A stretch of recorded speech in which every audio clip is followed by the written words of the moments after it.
దీనికి సమాధానం చెప్పండి. నిన్న మహారాష్ట్రలోనే కన్నద్ అనేటటువంటి అసెంబ్లీ నియోజకవర్గం ఒకటి ఉందండి.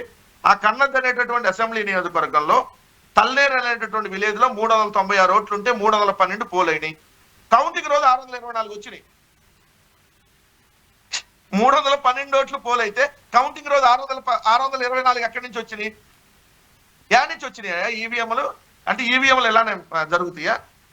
ఈవీఎంలని మ్యానిపులేట్ చేయొచ్చు అని చెప్పి సాక్షాత్తు 2019 సంవత్సరంలో తెలుగుదేశానికి సంబంధించినటువంటి ఒక ప్రతినిధి, అతని పేరు ఒక్క సెకండ్, వేమూరి హరిప్రసాద్, 2009లో వేమూరి హరిప్రసాద్, అలానే అమెరికాకు చెందినటువంటి సైబర్ నిపుణుడు అలెక్స్, నెదర్లాండ్ కి చెందినటువంటి మరో నిపుణుడు రోప్ తో కలిసి 2009లో ఈ ఈవీఎంలను ట్యాంపరింగ్ చేస్తుంది చూపించారు అఫీషియల్ గా ఎలా ట్యాంపరింగ్ చేయొచ్చో. అప్పుడు ఎలక్షన్ కమిషన్ ఏమంది, అసలు ఈవీఎంల ట్యాంపరింగ్ గురించి మాట్లాడకుండా ఈవీఎం మీరు ఎక్కడి నుంచి ఎత్తుకొచ్చారో దీని మీద చర్యలు తీసుకుంది.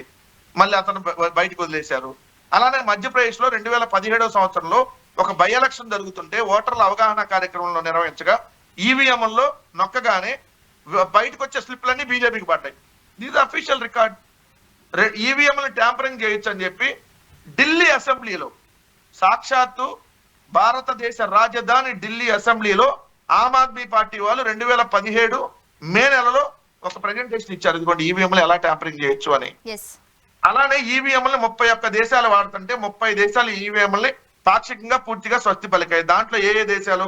నెదర్లాండ్, రొమేనియా, కెనడా, ఐర్లాండ్, దక్షిణ Korea, UK, Scotland, Belgium, Singapore, Bangla, ఇవన్నీ ఈవీఎంలు. ఈవెన్ జపాన్, జర్మనీ కూడా ఈవీఎంలు తీసేసింది. 31 దేశాల్లో 30 దేశాలు వద్దనుకున్నాయి.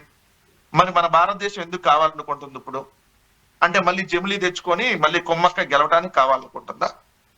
ఇవన్నీ వీళ్ళని అడిగిన ప్రూఫ్స్. ఎట్లా పెరిగినాయి మహారాష్ట్రలో 5 లక్షల ఓట్లు, ఎలా పెరిగినాయి ఆంధ్రప్రదేశ్ లో 49 లక్షల ఓట్లు, ఎలా పెరిగింది బ్యాటరీ లెవెల్ ఛార్జింగ్, ఎలా వీటన్నిటికి ఆధారాలు ఏంటి? ఎందుకు వీవీప్యాట్ స్లిప్లు లెక్కించట్లేదు?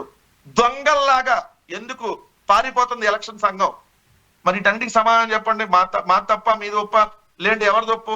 ఎస్, లెక్కెట్టండి, తీసుకొని రండి ఈవీఎం మిషన్ తీసుకొని వచ్చి ఎన్ని ఓట్లు పోలేని, ఏ పార్టీకి ఎన్ని పడ్డాయి, ఇదిగో ఆ పార్టీకి వచ్చినటువంటి ఓట్లు వీవీప్యాట్ స్లిప్లు ఉన్నాయా లేదా తీసుకొచ్చి చూపించండి. మరి ఎందుకు చూపించట్లా?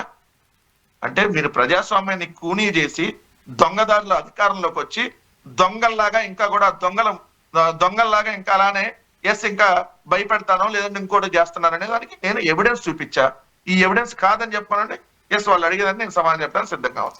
వెంకటరెడ్డి గారు, ప్రస్తుతం కాంగ్రెస్ కూడా ఇదే స్టాండ్ మీద ఉంది. దేశవ్యాప్తంగా ఏదైతే ఈవీఎంలకి సంబంధించి బ్యాన్ చేయాలంటూ కూడా ఒక స్లోగన్ గా ముందుకు వెళ్లే ఆలోచనలో ఉంది. కాబట్టి మీరు కాంగ్రెస్ పార్టీతో కలిసి ముందుకు వెళ్లే అవకాశం ఏమైనా కనిపిస్తుందా? మద్దతు తెలిపే అవకాశం ఏమైనా ఉందా?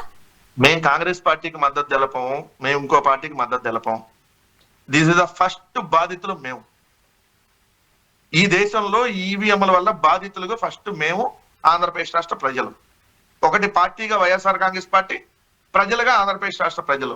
ప్రజాస్వామ్యాన్ని కూనీ చేసి ఆంధ్రప్రదేశ్ లో 2019 నుంచి 24 దాకా బ్రహ్మాండమైనటువంటి పరిపాలన అందిస్తే ఆ పరిపాలనకు స్వస్తి పలకాలని చెప్పి ఈవీఎంలతో మేనేజ్ చేసి చంద్రబాబు అదేవిధంగా పైన మోడీ గారిని అడ్డం పెట్టుకొని ఇక్కడ పైన వాళ్ళకి ఎటు సీట్లు తక్కువ వస్తున్నాయి కాబట్టి ఉత్తరప్రదేశ్ అట్లాంటి రాష్ట్రాలన్నింటిలో, ఆంధ్రప్రదేశ్, ఒరిస్సా లాంటి రాష్ట్రాల్లో ఏదైతే ఈవీఎంలు మేనేజ్ చేసి గెలిచి ప్రజాస్వామ్యాన్ని కూనీ చేశారు కాబట్టి ఈ రోజు వైఎస్ఆర్ కాంగ్రెస్ పార్టీకి మద్దతుగా అందరు రావాలి. ఎందుకంటే వైఎస్ఆర్ కాంగ్రెస్ పార్టీ బాధితులు, అదేవిధంగా ఆంధ్రప్రదేశ్ రాష్ట్ర ప్రజానికం ఇక్కడ బాధితులు. సో దానికి కొన్ని మేము న్యాయపరంగా ఎలా పోరాడాలో ఆల్రెడీ న్యాయస్థానంలో కేసు ఉంది. రేపు 4వ తారీఖు వస్తే 6 నెలలు ఈ ప్రభుత్వ అధికారంలోకి వచ్చి 6 నెలలైనా ఇప్పటి వరకు వీవీప్యాట్ లెక్కించమంటే చెప్పలా. ఎలక్షన్ కమిషనర్ గా పనిచేసినటువంటి అమ్ముడు పోయిన మీనా అనేటటువంటి వ్యక్తి, అతను ఇవన్నీ తగలబెట్టేయండి అన్నాడు. 45 రోజులు టైం ఉంటది. 45 రోజులు అయినా ఇక్కడ కోర్టులో కేసు ఉండగా కేసు పూర్తి అవ్వకుండా అసలు అవన్నీ బర్న్ చేయడానికి లేదు. కానీ ఏం చెప్పారు, మొత్తం ఇవన్నీ తగలబెట్టేయండి వీవీప్యాట్ స్లిప్లు అన్నారు. అంటే ఏంది? దొంగలు దొరికిపోతారు కాబట్టి. దొరికిపోతే ఏమైందో తెలుసా అండి మీకు? దొరికిపోతే బంగ్లాదేశ్, శ్రీలంకలో ఏ విధంగా ముట్టడి జరిగిందో దేశవ్యాప్తంగా మొత్తం ప్రజానికి వెళ్ళి కుప్పగొలుస్తారు ఎవరైతే ప్రధానమంత్రి నివాసాన్ని ముట్టడిచ్చి. అందుకని ఇట్లాంటి పరిస్థితి రాకూడదని వాళ్ళు దీన్ని ఇంకా డైవర్ట్ చేసి ఏం జరగలేదు అని చెప్పి మభ్యపెట్టేటటువంటి ప్రక్రియ చేస్తున్నారు. బీజేపీ వాళ్ళు సొల్లు కబుర్లు చెప్తున్నారు కదా, అమ్మో ఈవీఎంలు మేనేజ్ చేయటం కుదురుతుందా, మీరు గెలిస్తే ఒక రూలు, మేము గెలిస్తే ఒక రూలా, ఈ విధంగా మాట్లాడుతున్నారని చెప్పి ఎవరైతే మాట్లాడారో వాళ్ళు నేను సూటిగా ఓ ప్రశ్న అడుగుతున్నా. 2009 కంటే ముందు మీరే can we trust our EVM అనే ఒక పుస్తకం రాశాడు GVL Narasimha Rao. Can we trust EVM? ఎవరు? జీవీఎల్ నరసింహరావు, బీజేపీ నాయకుడు. అద్వానీ గారు అప్పుడు ఈవీఎంలని తప్పుపట్టాడు. ఆయన చనిపోయారు. ఈ రోజు బీజేపీ నాయకులు ఈరోజు శుద్ధపూసలు మాట్లాడుతున్నారు కదా. 2004 నుంచి ఈవీఎంలు వస్తే 2009 సంవత్సరం కంటే ముందు వీళ్ళు 2004 to 2009 మధ్య కెన్ వి ట్రస్ట్ ఈవీఎం అని ఒక పుస్తకం రాసిన మేధావులు ఈ భారతీయ జనతా పార్టీ నాయకులు వీళ్ళందరూ ఈ రోజు వచ్చి ఈవీఎంలు అంటే మీరు దొంగచాటుగా అధికారంలోకి రావడానికి కుమ్మక్కయ్య చేసేస్తున్నారు కాబట్టి ఇప్పుడు ఈవీఎంలు మీకు శుద్ధపూస.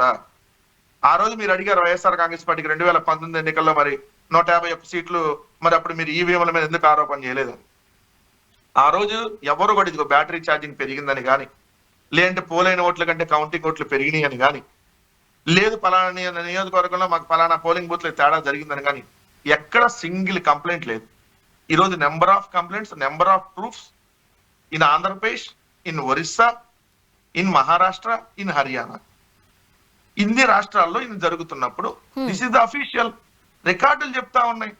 ఎందుకంటే పోలైన ఓట్ల కౌంటింగ్ ఎట్లా సింపుల్ పాయింట్ ఇస్ పోలైన ఓట్లు కౌంటింగ్ ఓట్లకి ఎట్లా పెరుగుతాయి? ఒకటే లాజిక్.